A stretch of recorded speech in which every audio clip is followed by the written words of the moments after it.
I just got back from my very first trip outside of the country as an adult. We went to Scotland to visit some friends, and while we were there, being in the UK, I decided to stock up on some special edition Haruki Murakami books that I had been looking at on the internet for a long time, but was having a hard time getting them here. You can buy them off of Amazon and get them imported, but I thought it would be a lot more fun to actually go into a bookstore and buy them off the shelf. I ended up coming away with, I think, almost all of the ones in this series, barring the one I couldn't find in the store. And it sort of made me rethink my relationship to Haruki Murakami a little bit. At this point, it's been so long since I've sat down and actually read one of his books front to back that my current feelings and thoughts about his work are sort of hazy, or at least the thoughts that I've had about him have just been kind of sitting there for a while, and I haven't really properly reinterrogated them. So while we were on the trip, we stopped into a tattoo parlor so that my girlfriend could get her new tattoo. And while I was there, I had a copy of Sputnik Sweetheart on me from the bookstore we had visited earlier that day.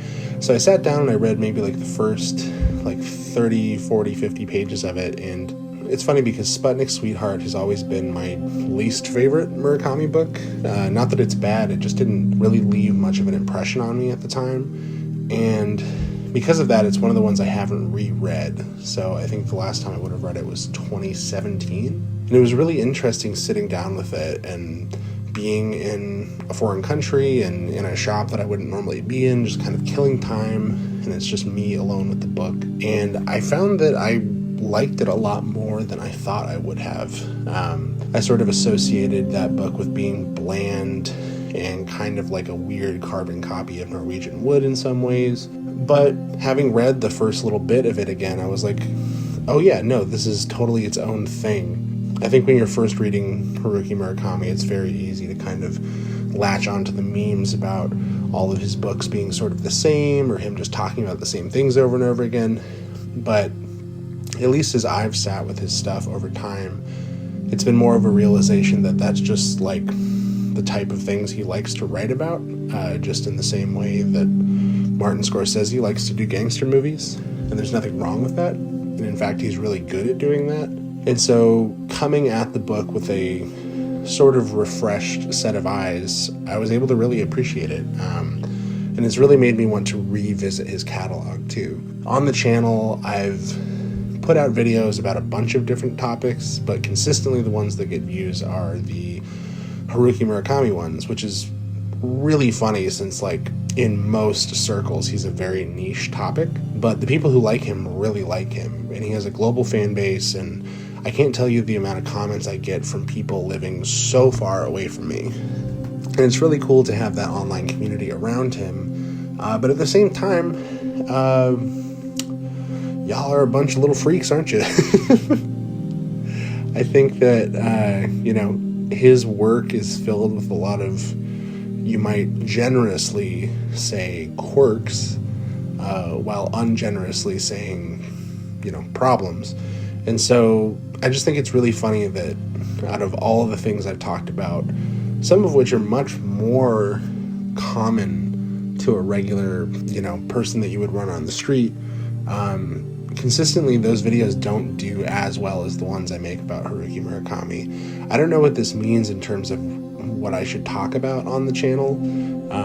I've in the past mentioned and even made a whole video about how I kind of just want to move on from the whole thing, but at the same time, I like my channel. I like seeing the numbers go up. I like, refreshing the screen and being like, ooh, 2 more subscribers. I'm that much closer to getting monetized. And so it's like, okay, so do I actually keep making Murakami videos? And for a while, the answer was no. I didn't want to do it. I wanted to focus on other things. And I still do focus on other things, sometimes in the book world, sometimes outside of the book world. But with that said, having gone on this trip and having my interest in Haruki Murakami re-engaged, I feel like this is a chance for me to not only give the people what they want, so to speak, on my channel. It's also a chance for me to just explore my feelings about the topic. I think the trap you run into with a lot of Haruki Murakami content on YouTube is it's somewhere on the extremes of the spectrum in terms of how people think about him. There's plenty of videos that are dragging him for being... My cats are fucking playing right now, Jesus.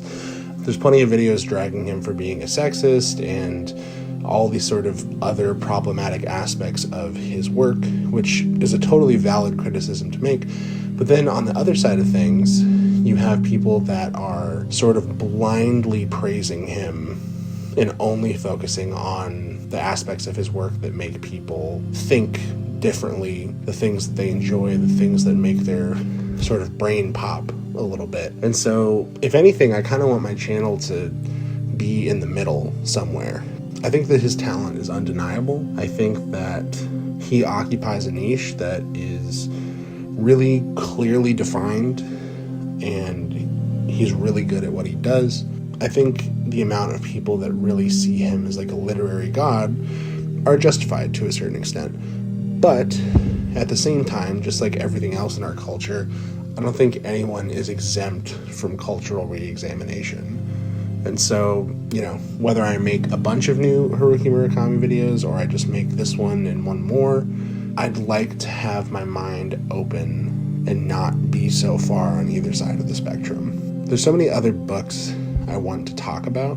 I've been reading some Brandon Sanderson. I am currently reading Babel by R.F. Kuang, which has been amazing. There's also so much stuff I don't want to talk about in terms of books, and I really like to talk about music and movies and really whatever's on my mind. So I'm still going to continue to do that. Anyway, that's about it. Here's some pictures from Scotland. Bye-bye.